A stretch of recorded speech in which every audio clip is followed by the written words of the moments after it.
সকাল সকাল পলিথিনে করে কি নিয়ে আসলো আমার শ্বশুর, চলেন দেখা যায়। আসসালামু আলাইকুম, কেমন আছেন সবাই? আশা করি সবাই ভালো আছেন। আলহামদুলিল্লাহ, আপনাদের দোয়ায় আমিও ভালো আছি। আমি রিমি রাম্মু চলে আসলাম আবার নতুন একটি ব্লগ নিয়ে। তো চলেন কাপড় লাড়তে লাড়তে বাকি কথাগুলো বলি। ভিডিওটা সকাল থেকে শুরু করছি। গতকাল আমার শ্বশুর জাল পেতে রাখছিল, সেখানে কিছু মাছ ধরা বসে, সেগুলো নিয়ে এসে দিল আমাকে। মাছগুলো হাতে নিয়ে কাপড় শুকাতে দিলাম। কাপড়গুলো তেমন ভিজে না, গতকাল ধুয়ে রাখছিলাম, সেগুলো একটু হালকা শুকাইছিল। আজকে আবার দিয়ে দিলাম, একটু রোদ উঠলে তারপরে নিয়ে যাব। আমার সাথেই থাকুন, ঘরে গিয়ে কিছু আনি তো দেখবো কতগুলো মাছ পাইছে। এখন যেহেতু বন্যার পানি সব জায়গায়, গ্রামের মানুষ চেষ্টা করে নিজেরাই মাছটা ধরে খেতে, তো আমরাও ব্যতিক্রম নই। তো মাশাআল্লাহ ভালোই মাছ পাইছে। তো আমি একলা মানুষের জন্য অনায়াসে 1-2 সন্ধ্যা হয়ে যাবে।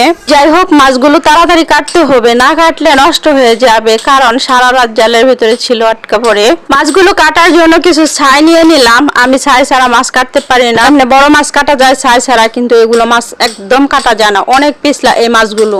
আর আমার হাতটা এমনিতেই কেটে আছে। গতকাল আমি মুরগি কাটতে নিয়ে আমার হাত কেটে গেছে অনেকখানি। কাজ করতে আমার খুবই কষ্ট হয়ে যাচ্ছে, তবু আমি ভয়ে ভয়ে কাটতেছি। আর ছাই ছাড়া তো কোনো প্রশ্নই আসে না। মাছ কাটা শেষ করে মাছগুলো ধুয়ে নিলাম। তো আবার লবণ দিয়ে ভালো করে ধুয়ে নিতে হবে ঘরে গিয়ে। তো আজকে আবার আমি ফ্রিজটা পরিষ্কার করব। অনেক বরফ জমে গেছে, অনেক দিন ধরে পরিষ্কার করি না। আর আমার ফ্রিজটা জানি কেমন প্রচুর পরিমাণ বরফ জমে, ভালো ভেবে কিনছিলাম। আমার ফ্রিজটা হচ্ছে ভীষণ ফ্রিজ।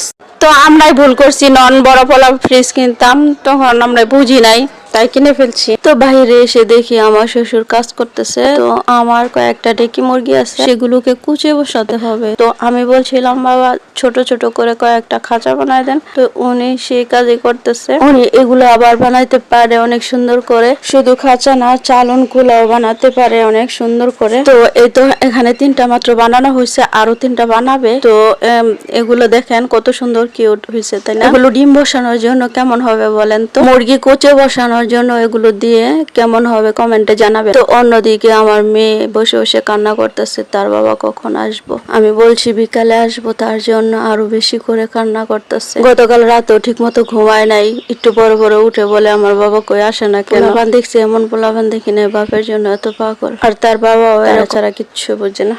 তার বাবা আসবে বলে তাই রাস্তায় গিয়ে দাঁড়িয়েছিল অনেকক্ষণ, সে এখানে পায় নাই, তাই চলে এসে বাসায় কান্না করতেছে। তো এখন ও বাসায় আছে। তো ওর বাবা হঠাৎ করে আসছে, আসার পরে ওকে যখন ডাক দিল, ও তো দৌড় পাড়ে খুলে গিয়ে তারপরে কান্না শুরু করে দিল। তো এখানে হচ্ছে আমি রান্না বসায় রেখে গেছিলাম থালবাটি ধুতে। তো এসে দেখি সে নাড়া দিচ্ছে, মনে করছে যে পড়ে যাইতেছে, তার জন্য নাড়া দিতেছে। তো ভালোই লাগলো বিষয়টা, কারণ সে কখন